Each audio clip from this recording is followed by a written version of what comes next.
Lundy. Terence Crawford. He told us yesterday that he would switch southpaw as soon as Crawford did, but he hasn't done it yet, and he gets in a left hook. Does Hank Lundy. It was a two-piece, Jim. Opponents have been able to hit Crawford, and that was a hard left hook by Lundy. So Lundy gets in the first couple of hard punches. Delorme won the early rounds against Crawford. Gamboa won the early rounds against Crawford.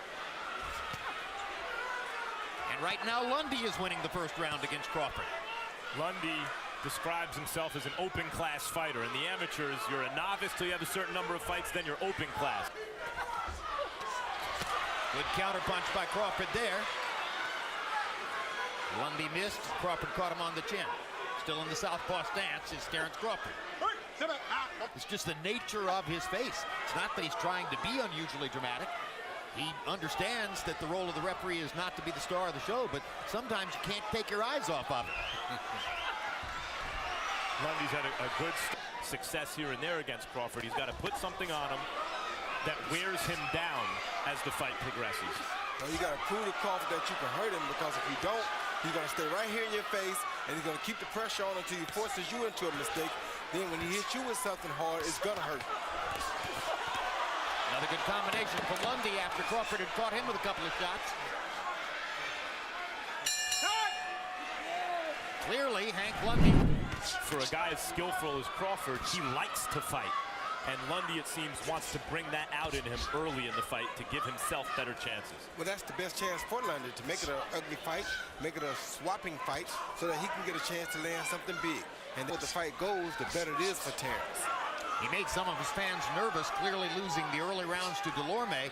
Eventually, it became clear he was bringing Delorme in. He was reeling them in like a fish, giving him opportunities to land so that Delorme would in fact come forward with some. Yeah, but Delorme is a skillful athlete who happens to box. Lundy is a fighter. Yeah. And there's a difference. Yeah, you can look at him now and tell he's a much smaller guy.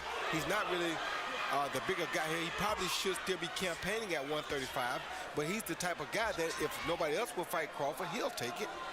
He already shook his head no, which means, of course, yes. He got caught with a good shot, Lundy did. He says he has a trap set for Crawford when Crawford positions. But we haven't seen anything else since then. That's right. Holmes did the same thing. That's exactly right.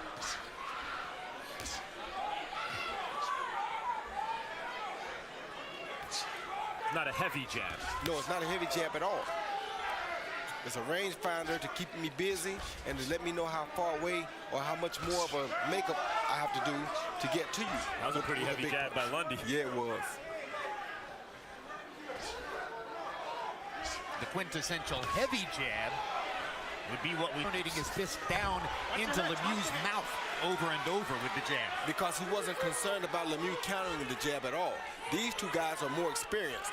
You fight a guy from Philadelphia, you know he knows how to counter a jab if you come in there jabbing like an idiot. See, a fight like this, they're both boxers. I mean, Lundy thinks of himself as a boxer, and Crawford's obviously a boxer. But nevertheless, they don't like each other. You can feel it, and the fight is likely to break out again. And I saw Terence just get really close with the straight left hand. He used the jab a couple times to get close, then he tried it, but Hank was smart enough to avoid the left hand. That was such a smart move by Lundy, getting inside his deep amateur background. He's just a real fighter.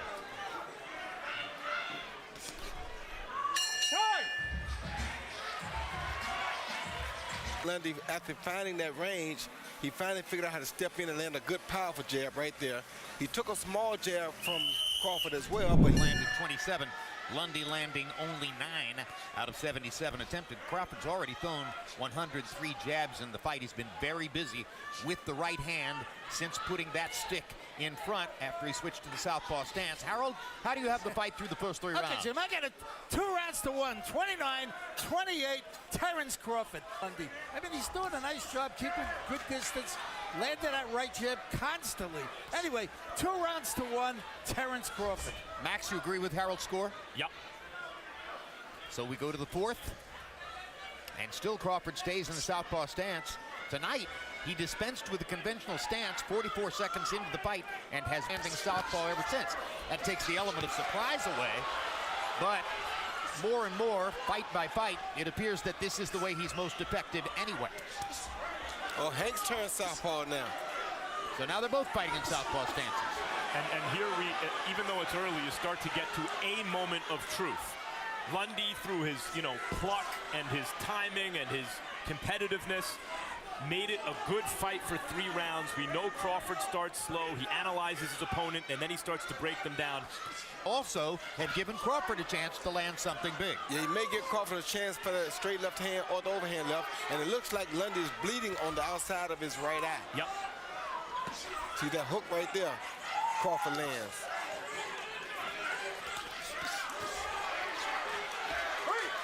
Crawford's caliber, it gets to a point in the fight where they figure some things out, and all of a sudden the other guy's head starts to get flown this way and that way in 2 and 3 punch combinations. The sweat and blood starts to fly, and Crawford, I think, is starting to feel like it's entering that phase of the fight. A good counter by Hank. Hard left hand. Crawford showing you the beard, which he has shown us in several fights. He took some hellacious shots from Yuriorkis Gamboa before turning the fight around and knocking Gamboa out. Hammering Hank with a little grin on his face as he comes out for round 5. First round, Lundy got the jump on Crawford early. Harold Letterman gave him the round. Since then, Harold has scored every round so far for Crawford. 3 out of 4. Deal with that jab, and hopefully it'll open up something else for Crawford. Another left hand landed for Lundy. Crawford came back with a 1-2 of his own. Yeah, both fighters just Lundy. Lundy has to be careful because Crawford's going to set him up right there. Big left hand and another left hand. Momentarily wobbles Lundy. Yeah. Lundy trying to find his legs. Crawford looking for a way to land another shot. Left hand knocks Lundy into the ropes. Good body shot by Crawford. And Lundy let Crawford get a little too close, and you saw that coming. Down goes Hank Lundy on a Crawford left hand. That's why fans love Steve Willis. Hey, are you all right? Look at me. You all right? Come here. He let Crawford get a little too close. Hard left hand. Hard left hand again. Crawford wailing away at Lundy in the corner, and Willis is going to stop it. And just like that, class will tell. Terence Crawford has another big knockout victory. And like the Delorme fight for Crawford, the fight's going along, it's going along, and before... Close enough, so he threw a jab and set him up with a beautiful left hand right there down the pipe because he had gotten close enough to him with that rangefinder. That hurt him, that left hurt him again. There you see a straight left hand over the top. More of a push than the left hand that hurt him. The left hand that hurt him was a... And still, WBO super lightweight champion of the world, Terence Crawford.